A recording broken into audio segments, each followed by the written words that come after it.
if you think of a flag representing a country, that's the logo. That's the outward obvious mark or sign of that country. But obviously, there's a whole lot more to the country than just the flag. And that's what I think a brand is.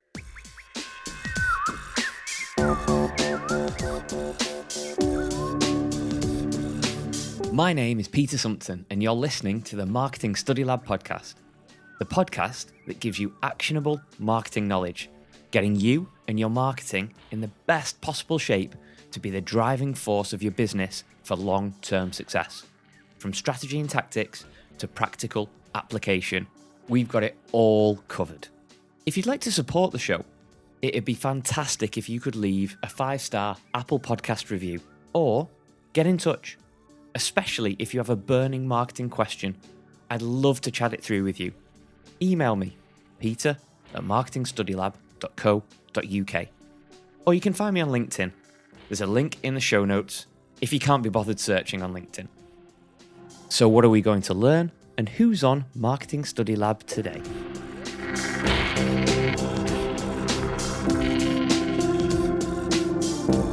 It's so easy to create a brand.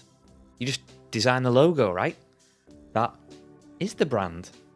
If you're thinking that, you couldn't be more wrong. The problem is these two words are so interchangeable, even I find myself saying brand when I actually mean logo, particularly when I'm tutoring or I'm talking to clients. And here's a little history lesson into why we do this. It's probably because the word came from branding of criminals in the late 17th century. Okay, I know, that's enough of the history lesson, Pete. Get on with it. Anyway, as we'll discover in this episode, a brand is so much more than some colours and a creative. We chat to Phil Robinson, the creative director at Proctor and Stevenson, and he has a solid background in copy, which means, as a creative director, he can see both sides of the creative coin, the front-facing and what goes on behind the scenes, which is perfect for giving us the lowdown on what makes a brand. Phil's colleague, Dan Hardacre, head of digital design, joined us back in episode 89, and the link's in the show notes. But for this chat, we move away from building a marketing career, which Dan spoke about, to straight up branding. But first, as we're talking colleagues here, I need to know, Phil, when making the tea, do you put the milk in before or after you've taken the bag out? Well, I have to confess, I'm not actually a tea drinker myself, but Neither am I. Hey, but brilliant. I do have a preference on this. Okay. My girlfriend is a big tea drinker, and so for a long time I was making tea happily, unaware that there was any sort of controversy about it. I was always putting the milk in before the tea bag, and she had never done that, but so she started remarking how nice the tea was, asking me if I'd done anything different. And I just told her I did it, and she was shocked. So milk in first, as far as I'm concerned. And it's changed the world. Absolutely. I don't drink tea, but I pride myself on the way I make it. It's nothing special. It just comes naturally. But I put it down to my nan, because I used to make a cup of tea for her in bed every morning when she used to look after me during the summer holidays. So There you go. Bit of nostalgia. Absolutely. Okay, let's get on with this. And can you tell us your story that brings you to this point in your career and explain what you're up to now? Okay, well, I'll start with what I'm doing now, which is I'm creative director here at Proctor and Stevenson. I look after a team of around about 12 or 13 creatives. So that's writers, designers, digital designers, art workers, and filmmakers. And I've been here at Proctor's for 15 years. My background is actually in writing, so I've come to the creative side of things through writing rather than design. And I suppose my story, the story that brings me here, is all about stories, really. So from a very young age, I've been fascinated. I've loved stories. My dad really sort of led me into that world. He read stories every night to me. So I've loved the reading, writing, and enjoyment of stories, and that continued through education. And I thought I wanted to work in publishing. Book publishing really interested me, so I got into that after university. But it was on the marketing side of things, and I hadn't really sort of investigated that side of life. I didn't know that sort of career existed, really, to be honest. So while I enjoyed working with the books, it was the actual writing of the promotion of them that I discovered I really enjoyed. I didn't know until then there was there was a career path you could follow in creative writing, in marketing, for example, or advertising, or now latterly branding. So we're really concentrating on copywriting from there. And I spent 5 or 6 years as a copywriter before coming to Proctor's, where I did all of the copy, and then got more and more heavily involved in the design side of things and the branding side of things, which expanded out naturally. I think the writing and the design go together. They're inextricably linked. So you're telling stories through pictures and words. So I naturally moved into the sort of direction of the whole thing, and that's where you find me now as creative director.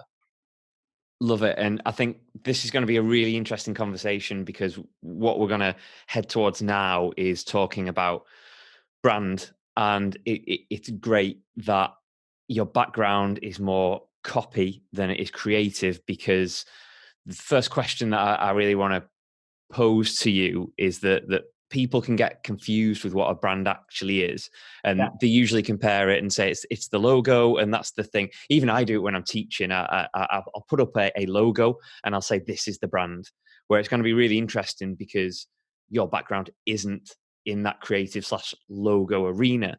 So No. from your point of view, can you just define what a brand actually is? Yeah, so this could be a half a day answer here, but I'll keep it Yeah, short. sure. I think the easiest way to think of it, in my mind, is if you think of a flag representing a country, that's the logo, right? That's the outward obvious mark or sign of that country. But obviously, there's a whole lot more to the country than just the flag, and that's what I think a brand is. So a brand is the way a product or an organization or a business or a service looks. The colors, the shapes, the Mhm. logo, and it can be the strap line as well. But it's so much more than that. It's what the company stands for, the organization stands for. It's the philosophy on the world that it has. It's the way it creates products and services. It's the way it communicates with the world, the way it talks. It's also the way that its people behave. But and the sort of purpose for its existence, the values it has. But more than that as well, it's the way it connects with customers. So it's the customer's experience of that organization or that product or that service. Because a brand is necessarily a two-way thing. So as much as anything these days, especially in the world of the internet and digital services, customers and consumers can shape the way brands are. So that it's their experience of the brand that actually shapes it in many instances. So it's very much a two-way thing. It's a internally created thing, but it's an externally experienced thing. And it's that amalgamation of purpose, of principle, of value, of belief, of the way it looks, and the actual personality. A person wears a certain type of clothes that say something about them, but there's a lot more depth to their personality than that Mm. as well. And I think that's the analogy I would draw with a brand. It's like a football kit. The strip is a certain way, but teams are known for playing in a certain style or having a certain approach to the media. That's the potted version of a very long answer. No, I really like. I love a good analogy, Yeah. and you fired loads at me there, which I absolutely love. Just out of interest, you mentioned football. Yeah. I noticed the accent. Do you have a football team? Sadly, Newcastle. Yeah. Newcastle, right? Okay, nice Yeah. one. You may That's want to share that. no. There's nothing wrong with Newcastle, although I don't quite agree with your manager at the moment. But anyway, that's by No, the no, by. no, All the owners, but I think that's another thing we could talk about all day. definitely one. I love the flag country logo comparison. I think it's absolutely brilliant, but like absolutely bang on. What better way? Because we can all relate and resonate to that simply because we've all got a country. Yeah. Interesting to note that. Did you ever see when New Zealand asked the people that live there to create a new flag for them? No, I didn't. No. Yeah, I'm sure it was New Zealand. Now I've said that, I'm thinking Australia, but I'm pretty sure it was New Zealand. Yeah. Some of the entries were absolutely brilliant. I can imagine. Yeah. Yeah. Yeah, absolutely superb. And then I think they stuck with the original anyway, so bit of a pointless exercise. But anyway, let's get back to all these things brand wise. And what are the fundamentals you need to apply when actually creating a brand? Okay, well, for me and for Proctor and Stevenson, we always start with trying to get to an essence, as an essential proposition. So that would be an amalgamation again of what the brand is trying to achieve, what the products and services offer, what their audiences need, and how all of those things match up.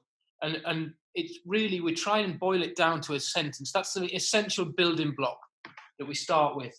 So that's your first port of call, and that's achieved with sort of collaboration, workshops, audience research, competitor research, all those things. Mm-hmm. So you get that proposition. From there, we would then develop what we would call key messaging, or key messages that we want the world to know about. So that might be 5 or 6 key things that really represent everything the brand stands for. And alongside that, we'll be developing a visual identity that does the same thing, that shares the same messages. And that's really the core of this. So you've got your proposition. Those messages form the basis of stories that the brand will tell. And the brand's telling stories in all manner of ways. So, for example, we did a branding project here with Economic Cities Authority in the Gulf, and they were helping to diversify and open up the economy and the culture and the social world in Saudi Arabia. And they represented a really new form of government, a more open form of government. So once we got to a proposition, we really tried to reflect the stories it told in ways that were very much more open than what had gone before. So the tone of voice, for example, that we developed for them was much more open and less formal than previous government entities might have had. The logo that we designed was a take on the old Saudi Arabian governmental logo of 2 crossed swords and palm trees. And we actually developed that to become something that could be easily translated into the digital world, for example. And the crossed swords came to represent an open book. So there was a story to be told there. So proposition, tone of voice, messaging, visual identity, all alongside each other. And then it can then be developed into the actual brand guidelines. So that's it's actually a big process that I've just described there, but those are the real building blocks. You need a proposition, you need key messages, you need a tone of voice, and you need a visual identity that is actually working well in on and offline media. That's really cool. Nicely broken down there. So we've done that, and really good example of one of your clients and how that integrates and how you make it all work. But that's very outward facing. I think one thing that people forget about is that when you're working with a company, the culture, etc., you almost, to feel your worth or to feel value, you need to fit in. So how do we get people to care about brands internally? Okay. Well, in my experience, the best way to do that, first of all, is to involve the internal audiences in the actual creation of the brand. Mm-hmm. From day one, if people feel they're creating something that has real resonance with them, it has, and this is a word I often use, it's got real integrity. So it's based on truths. But really, to get the people to really buy in, we always look at doing 2 things with the brand for the internal audience. It needs to be inspirational, but aspirational as well. It needs to make them feel proud. It's a reflection of the things they're achieving on a daily basis, and a real reflection of the organization they've decided to be part of. But also in terms of aspiration, it needs to set a benchmark that they can aspire to. So them at their very best. What is this organization like when it's performing to its optimum standard? So that idea of inspiring them by reflecting the great things they've achieved, but creating aspiration as well by what could we actually become? Where should we be aiming for?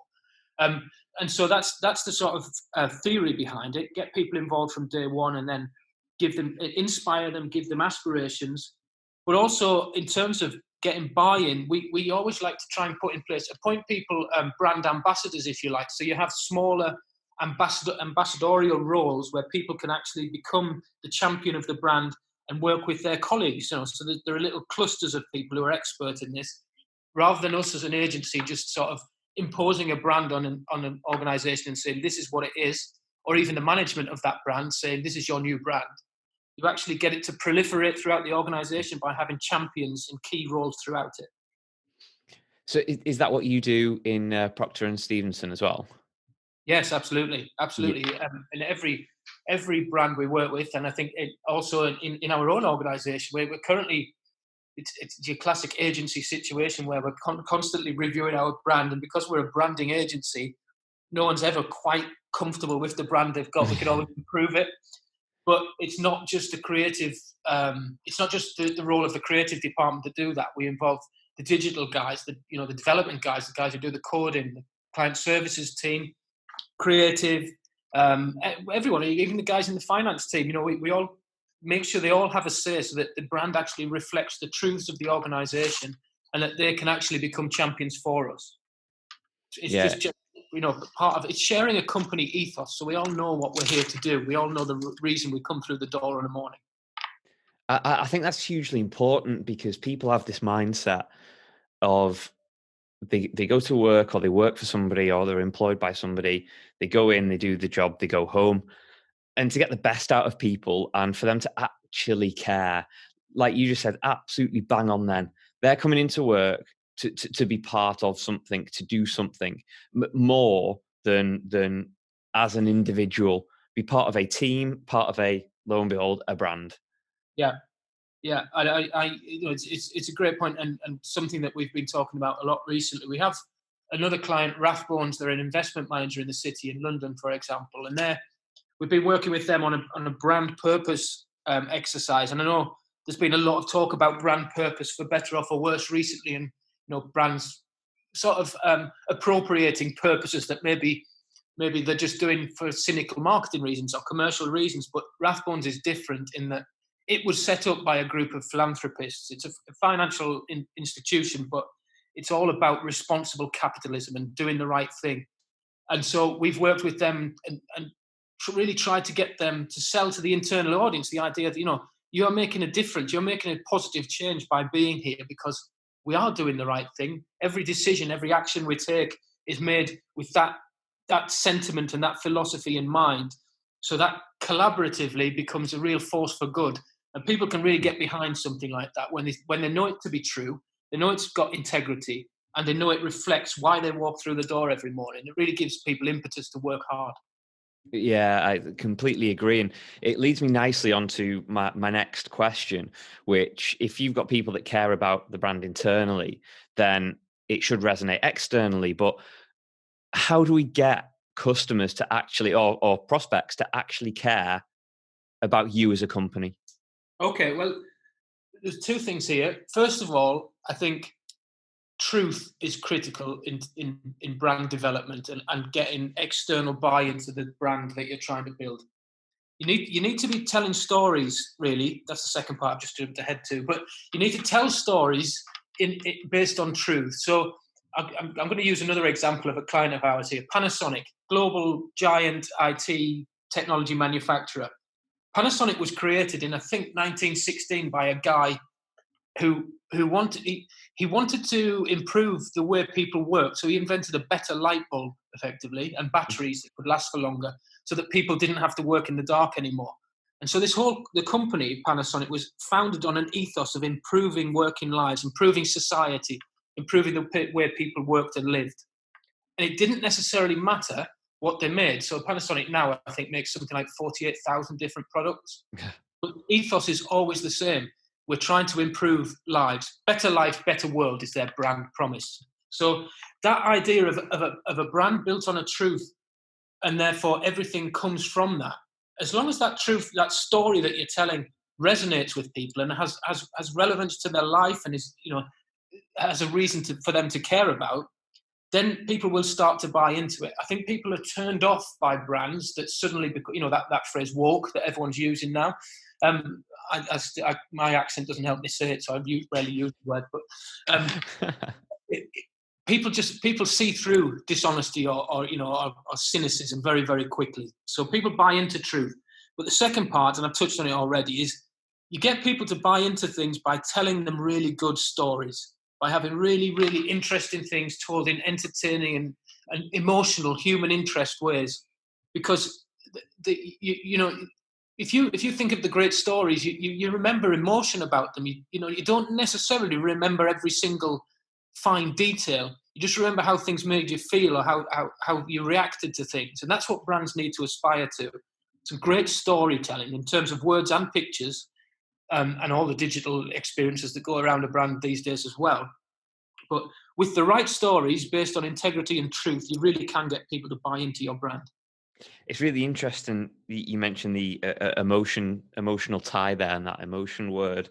I interviewed a chap called Brian Wallace last week, I think it was, and he's made a career and a living, amongst other things, uh, through infographics.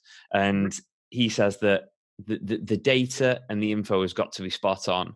You can't forget the graphical element, but it's the emotional attachment that people will get from an infographic or from that story you're telling through the infographic that will really resonate and last with them.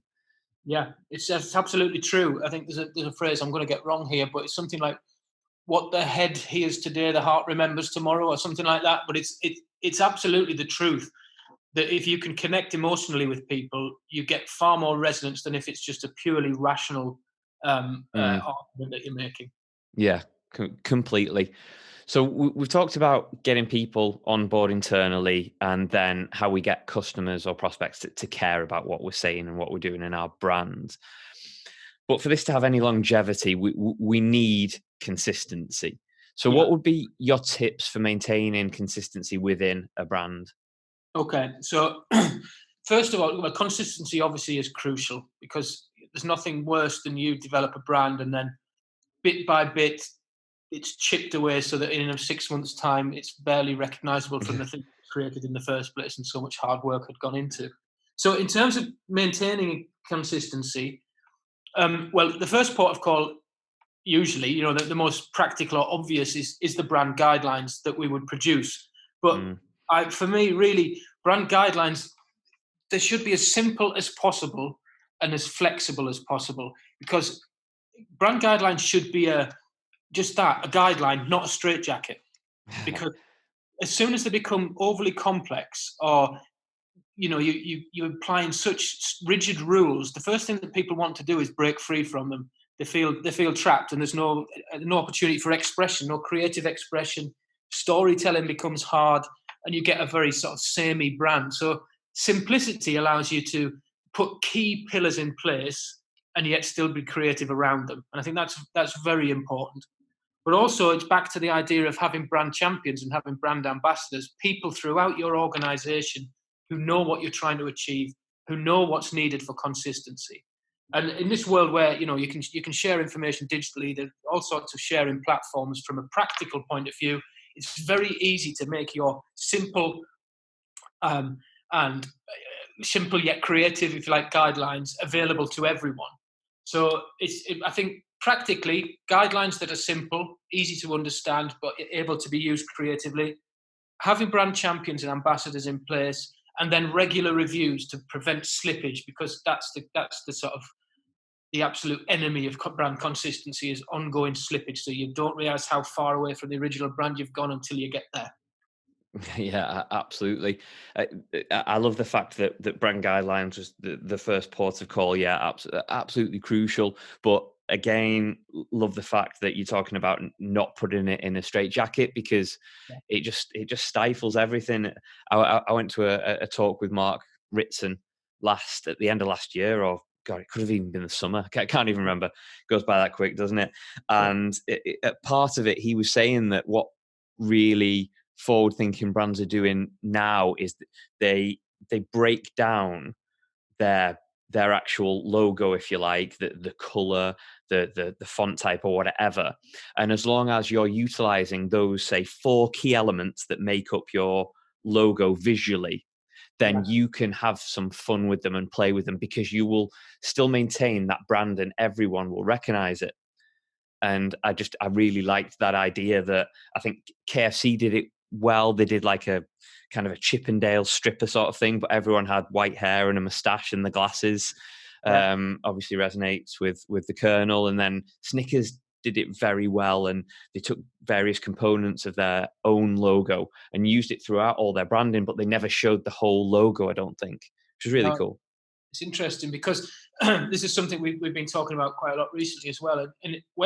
Because a brand, once upon a time, a brand was effectively a sort of a showcase. It was sort of roped off piece of beautiful art that people could look at, necessarily interact with.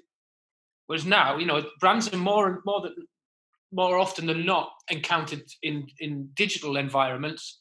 And so they necessarily have to move and have to be interacted with. And, people get hands-on with brands in a way that they never did before. I'm talking about from the visual side of things here.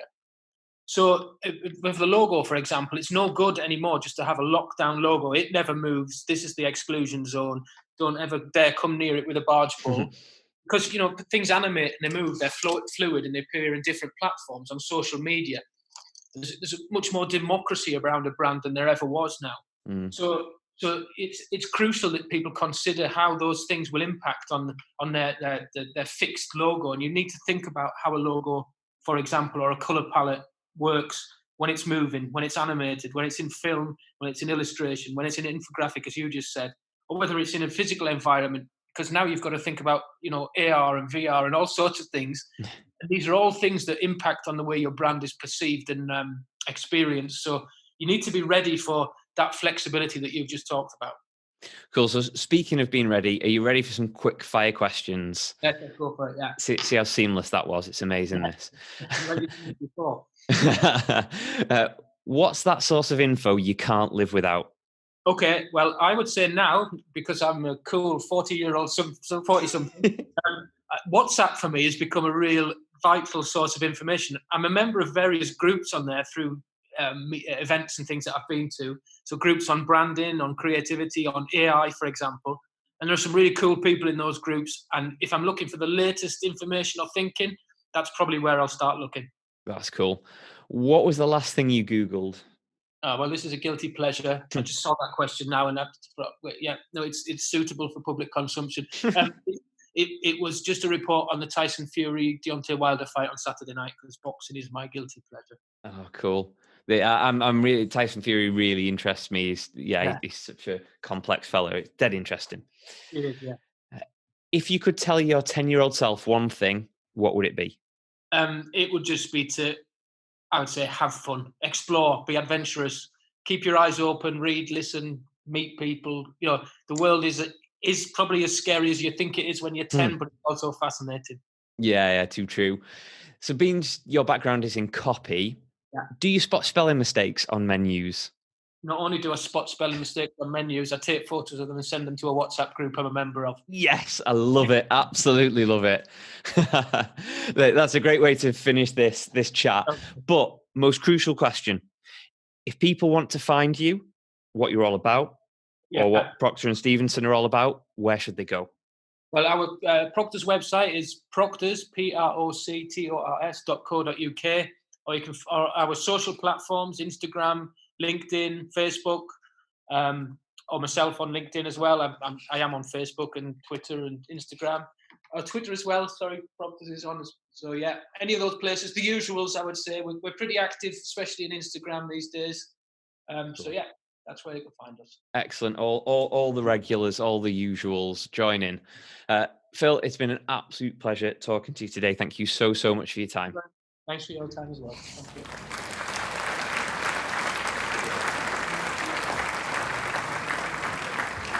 Thanks once again, Phil, for being so generous with your time and talking about branding in a very different way to what some people might be used to.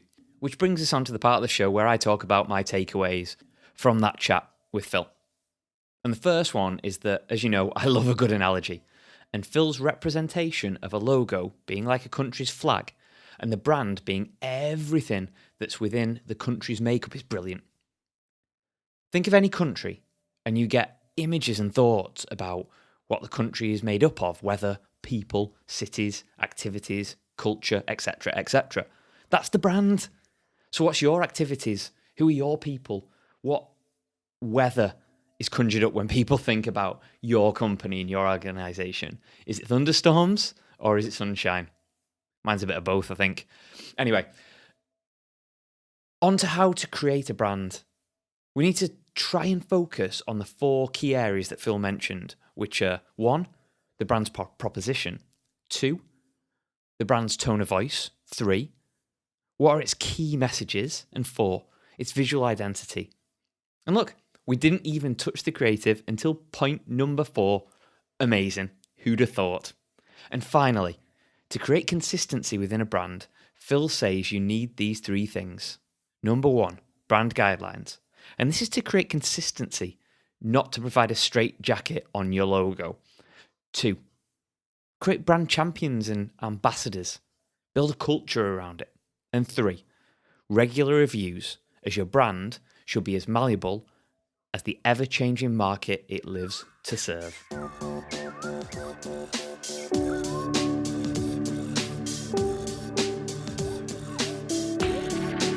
Thank you so much for joining us today on Marketing Study Lab. It really means the world that you're listening to this out there. And hopefully I've provided you some value. If you're looking to know more about what Marketing Study Lab does and is about, go to marketingstudylab.co.uk or get in touch with me personally, LinkedIn, Facebook, Twitter, or feel free to email me at peter@marketingstudylab.co.uk. Happy marketing.